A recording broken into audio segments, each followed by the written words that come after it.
ప్రేమ అన్న మాటకు అర్థం ఏమిటో తెలుసా అండి?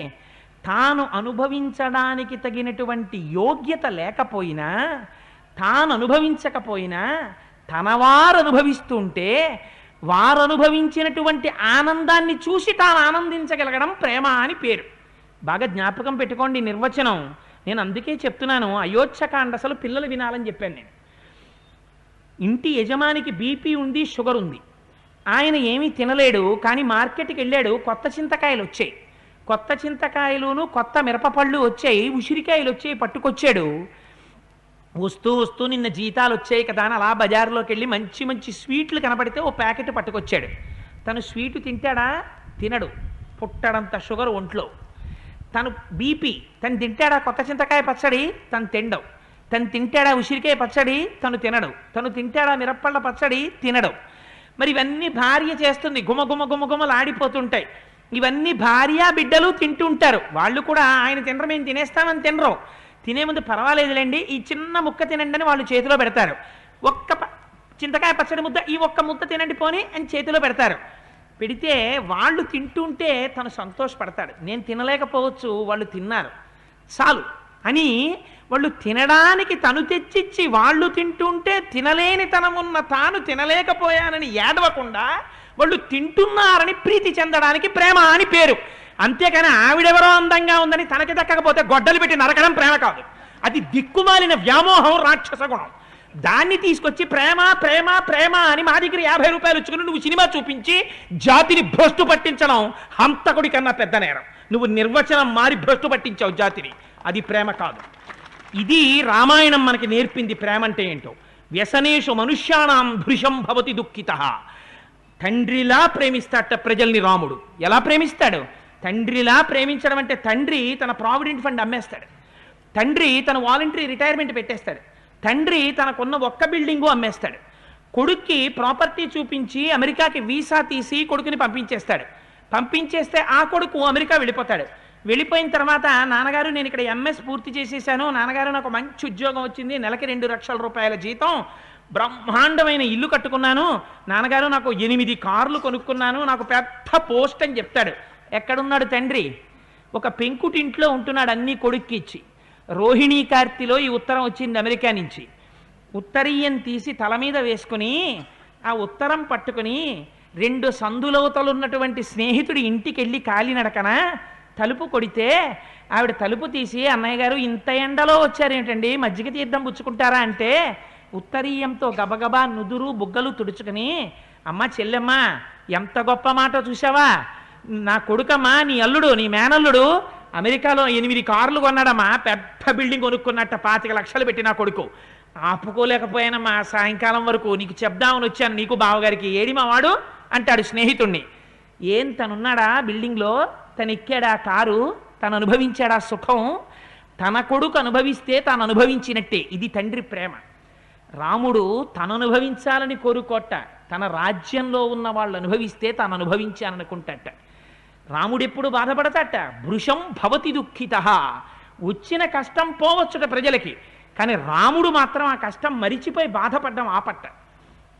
ఇది తల్లికుండే లక్షణం. అప్పలాచార్య స్వామి వారు ఒక అందమైన ఆఖ్యానం రాశారు, అంతకన్నా గొప్ప ఉదాహరణ నాకు దొరకల. అందుకే ఎప్పుడు ఎక్కడ ఉపన్యాసం చెప్పినా నేను దాన్నే వాడతాను, దాన్ని దాటను.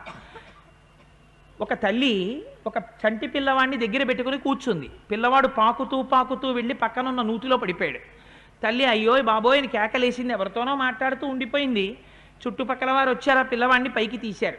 పైకి తీసిన తర్వాత సంతోషంగా పిల్లవాడిని ముద్దు పెట్టుకుంది, ఆనందించింది, ఏడిచింది. నాన్న నేను చూడలేదురా, చూసావా ఆవిడతో మాట్లాడుతూ ఉండిపోయాను, నా అదృష్టం రా నాన్న, నువ్వు బతికేవరా, లేకపోతే నేను చచ్చిపోదునురా తండ్రి, నువ్వు పడిపోయావురా నూతిలో, నా అశ్రద్ధరా నాన్న అని ఏడుస్తుంది. వాడు పెరిగి పెద్దవాడయ్యాడు, చాలా గొప్పవాడైపోయాడు. ఏదో రామాయణ ప్రవచనం జరుగుతోంది, ఆవిడ కూడా పెద్దదైపోయింది, వచ్చి కూర్చుంది. వీడు చంటితనంలో ఉండగా ఎవరితో మాట్లాడుతున్నప్పుడు ఈ పిల్లవాడు పాకుతూ వెళ్ళి నూతిలో పడిపోయాడో ఆవిడ కూడా రామాయణ ప్రసంగానికి వచ్చింది. ఇద్దరూ కలుసుకున్నారు, మీరు ఫలానా కదా అంటే మీరు ఫలానా కదా అనుకున్నారు.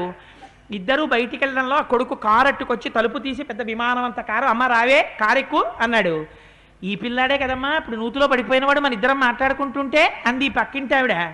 అంటే ఆ పిల్లవాడు నవ్వుకున్నాడు. అవును నేనేనండి అప్పుడు నూతిలో పడిపోయింది. బాగున్నారా నాన్నగారు, మీరెక్కడ ఉంటున్నారు, రండి దింపేస్తాను మిమ్మల్ని కూడా అలా మీ ఇంటి దగ్గర అన్నాడు. ఇద్దరు లోపలికెక్కి కూర్చున్నారు. వీడు కారు నడుపుతున్నాడు. అప్పుడు నూతిలో పడిపోయిన పిల్లాడు ఇప్పుడు కారు నడుపుతున్నాడు, బ్రహ్మాండంగా ఉన్నాడని అమ్మ ఊరుకుంటుందా? అమ్మ అప్పుడు నూతిలో పడిపోయాడు కానమ్మా పిల్లాడు, నా అదృష్టం కొద్దీ బతికాడు, కానీ ఆ రోజున ఎంత నిర్లక్ష్యంగా నీతో మాట్లాడుతూ ఉండిపోయానమ్మా. పిల్లాడు నూతిలో పడిపోయిన అదృష్టం బతికాడు, వాడేనమ్మా వీడు అని అప్పుడెప్పుడో పిల్లాడికి వచ్చిన కష్టానికి ఇప్పుడు ఏడుస్తుంది. నాకు ఈ శ్లోకం ఎప్పుడు జ్ఞాపకం వచ్చిందో తెలుసా అండి? ఓ రోజున విశాఖపట్నం వెడదామని సామర్లకోటలో 1వ నెంబర్ ప్లాట్ఫామ్ మీద కూర్చున్నాను. కూర్చుంటే ప్యాసింజర్ వచ్చింది ముందు, చాలా ప్యాక్డ్గా ఉంది ట్రైన్. ఒక తల్లి ఎవరో పల్లెటూరు నుంచి వచ్చింది, చాలా అమాయకురాలు, 4-5 బిడ్డలతో కలిసి వచ్చింది. భర్త వచ్చాడు, బావగారు వచ్చారు. పాపం వీళ్ళందరూ కలిసి ఎక్కుతుండడంలో భర్త బావగారు వెనక పెట్టి ఎక్కారు. ఎక్కే అన్నారు వీడిని. తల్లి కదా ముందు బిడ్డల్ని ఎక్కించింది, రైలు కదిలిపోయింది, తను ఎక్కలేకపోయింది. ఎక్కలేకపోవడంలో గభాలన పిల్లలు 2-3 దూకేశారు బయటికి. ఒక్క పిల్లాడు పెట్టిలోకి వెళ్ళిపోయాడు. ఈ వెనకాతలు ఎక్కిన భర్త బావగారు కిందకి దిగిపోయారు. దిగిపోతే ఆ పిల్లాడు ఉండిపోయాడు, రైలు వెళ్ళిపోతుంది. ఇంకా నిజంగా ఆవిడ ఏడిచిందండి ప్లాట్ఫామ్ మీద పడి. ఆ రైలు వెంట పరిగెత్తలేదు, పిల్లాడు రైల్లో వెళ్ళిపోతున్నాడు. నిజంగా మహాప్రభో ఇప్పటికీ నాకు జ్ఞాపకం వస్తే ఎంత బాధ కలుగుతుందో. ప్లాట్ఫామ్ మీద దొల్లేస్తుంటే దున్నపోతా అలా ఎలా ఎక్కించావే అని భర్త వచ్చి కొడుతున్నాడు. ఓ పక్క ఆయన కొడుతున్నాడు, ఓ పక్కన ఇవిడు ఏడుస్తోంది రంకెలేసి గుండెలు బాదుకుంటూ. ఇది విన్నవాడు ఏ మహానుభావుడు చూశాడో చైన్ లాగి రైలు ఆపేశాడు. సామర్లకోట అవుటర్లోకి వెళ్ళిన తర్వాత పిల్లాన్ని దింపేశారు. వాడు పరిగెత్తుకుంటూ వచ్చేసాడు. ఈ కొట్టిన భర్త పరిగెత్తుకుంటూ ఎదురెళ్ళి ఆ పిల్లాన్ని తీసుకొచ్చాడు. ఇంత కొట్టాడు భర్త అన్నది మర్చిపోయింది. ఈ పిల్లాడు ముందు ఎక్కేశాడని వాడిని నిందించడం మానేసింది. ఒంటి మీద పమిట బట్ట సరిగ్గా ఉన్నాయో కూడా చూసుకోవట్లేదు. ఆ ఏడవడంలో దొల్లడంలో చీర కుర్చీళ్ళు కూడా ఊడిపోయాయి. లోపలున్న లంగాతో నిలబడిపోయింది ఆవిడ. అంటే మరోలా అనుకోకండి అమ్మలు, ఇక్కడ ఉన్నవాళ్ళు నేను ఒక సంఘటన చెప్పడానికి చెప్తున్నాను అంతే. ఆ చంటి పిల్లాడిని, ఆ పిల్లాడిని ఎత్తేసుకుని హత్తేసుకుని, నాన్న నీ బతికాను రా నాన్న, నువ్వు రైల్లో వెళ్ళిపోతే నేను ఏమైపోదును రా నాన్న, నువ్వు బతికావు రా అని ఏడిచేస్తోంది. వాడు వచ్చేసాడు కదా, ఏడుపు ఆపవచ్చు కదా. భృశం భవతి దుఃఖిత, ఇది అమ్మ గుండె. అమ్మ పట్ల అమర్యాదగా ప్రవర్తించడం ఎంత ప్రమాదకరమో మీరు ఆలోచించండి. రాశీభూతమైన వాత్సల్యం అమ్మ ఎన్ని దోషాల్ని క్షమించగలుగుతుంది. అందుకే